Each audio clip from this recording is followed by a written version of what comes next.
This story and go via Zoom to speak to the CEO of the National Youth Authority to discuss how the rising health risks among youth, particularly related to drug use and addiction, can be tackled. Osman Ayariga, good evening and welcome to ChannelOne Newsroom. Good evening to you, my brother Umaru Sanda. Good evening to your cherished listeners. I hope you can see and hear me. Yes, I can indeed see and hear you. Now, has the authority, the one you heard, conducted any studies or assessments to determine the prevalence of addiction among young people, and what are the key contribution or contributory factors that you've identified? Yes, thank you very much. And I would want to apologize to your viewers. I think I'm currently having this interview in a vehicle. I'm moving from one town to the other. So I have to park to grant this interview, considering how important it is to me. So if I'm not too clear, I want to apologize even before I start. The issue of substance abuse has become very teething and very pivotal so far as the National Youth Authority is concerned. And quite apart from the very popular ones, which we know as red and other substances, I heard from the news item you spoke about vaping and other electronic cigarettes. Don't forget, there's also shisha. There's what they call the balloon. There's what they call laughing gas. There are many other substances that are being abused in the system.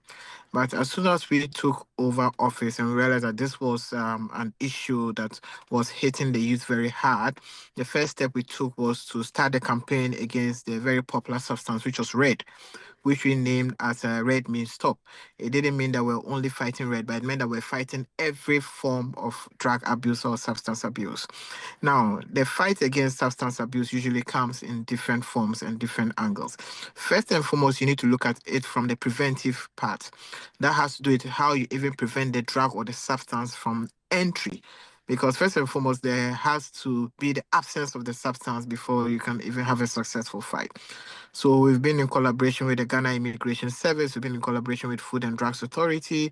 Been in constant collaboration with even the customs division also to see how we can prevent most of these drugs from entering even our borders, and also the pharmaceutical companies, also pharmaceutical agencies, to also make sure that most of these drugs that are being abused, most of these drugs that are being sold off the counter that are being abused, also being sold under strict prescription. That has to do with the preventive aspect of it. Osman, Now, if the you can hear second. me, if you can, before we talk about prevention, I'd wanted to know if there's been any survey by your authority, or you are depending on existing survey, or perhaps some other institution may have done a survey that you are relying on. I want to know how prevalent it is and what the surveys have found first. No, we have our own survey because the National Youth Authority deals with all the youth, even from the senior high school all the way into the university campuses. Now, from the survey we have on ourselves, it's proven that almost 8 out of 10 young people have tried one substance or the other. Have tried. And out of that 10 also, it looks like close to 7 of them continue to be on those substances. And this is very popular, especially on the university campuses. They have different types of pills that they pop.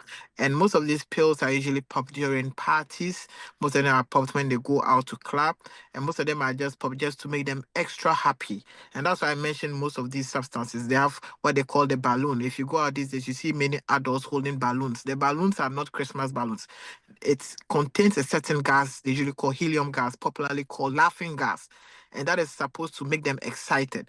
So you realize that there are many substances out there that they are really abusing. Now, so the first and foremost part is look at the preventive. And then the next step that we are taking very seriously also has to do with the educative part of it. Again, Because most before of you these get to substances. education, let me again come in on prevention. Accessibility is a key tool to prevention. How are you dealing with accessibility as a preventive tool? Yeah, so we are dealing with the right agencies that are supposed to help us in that fight. And the most important thing is not to make it accessible, not to make it available on the market.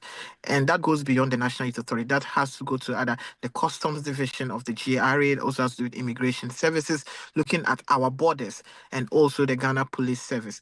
To especially once it gets into the system, then the Ghana Police Service also has to crack down on most of the ghettos. As I speak to you right now, there's an operation happening somewhere in Accra. I wouldn't want to give the details because we already held a meeting, and this was a joint force with national security and some other agencies that they needed to crack down some ghettos in Accra. And I don't want to mention the name. Maybe they've not even reached there yet. So maybe when I mention the name, they may just escape. So these are places that we try as much as possible to also crack down, make sure we stop this, because it's becoming an issue to most of the habitants or most of the people that live in those areas. So we are in constant collaboration with most of these agencies, most especially with the Ghana Police within the ghettos that we have in towns, and the customs and immigration that has to do with the entry points into the country. Because Umaru, if the substance is not available on the market, then you have been able to succeed in a section of that fight. So once you are able to prevent it from entry, then that is one success. Once it enters, then you need to crack down using the internal security force to make sure that its distribution or the chain value doesn't continue to permeate into our various neighborhoods. Then there's also the educative part of it, where we need to educate many young people to understand that most of these substances just you can easily get addicted to it. And most of the time, people take it under the guise of, well, we're just going for a party. We need to make ourselves very excited. We need extra energy. And if you listen to most of the interviews that you granted, some people said they even try to take it as a sex enhancement drug. Some try to take it because they think that it gives them extra strength to do work. In our engagements, we've met many young people who have become addicts because maybe they were laborers and they couldn't work very hard. So they were made to understand that if you make super glue with some energy drink and trophinadol, then it gives you extra energy to work beyond even the 8 hours so that you can earn more money. So most of these people need to go through the educative part of it. Okay. Because trust me, even aside from the very popular opioids, people are able to mix energy drinks with super glue and some substance that actually hides them and gives them extra energy. And at the end of the day, they become addictive to that. Okay. Now, beyond the educative part, then we look at the rehabilitation part of it. And that has to do with how we can rehabilitate most people who Great. have gone beyond the educative part. Which We is need to bring actually where them I was back going to to life. go to on the issue of rehabilitation. I want us to deal with treatment facilities and the stigma around people who are already addicts and seeking help. What's your plan as an authority to help people overcome these barriers?